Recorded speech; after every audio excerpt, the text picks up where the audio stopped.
Here at home, some homeowners in Georgetown are on the list for buyouts, part of the city's plan to remove 16 homes from flood-prone areas. But as KXAN's Ignacio Garcia explains, some neighbors say they're staying put and want the city to find other ways to control the flooding.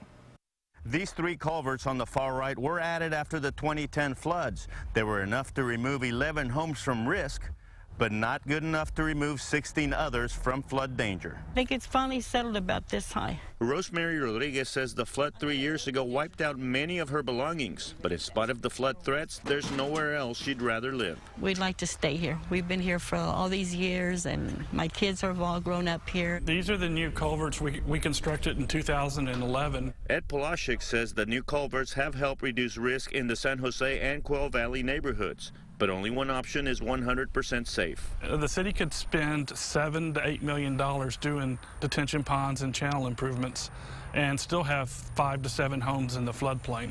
Or we could spend a little over $3 million in a buyout program and remove those homes from the floodplain forever. Polashik says the city is prepared to offer a very fair price. We want to pay for a similar home in the same neighborhood that's out of the floodplain.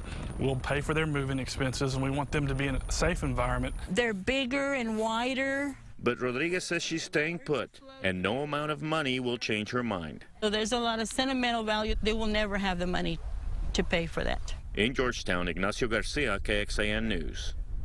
City leaders say Georgetown has about $1.4 million to spend on buyouts this year and nearly $2 million more for the following year.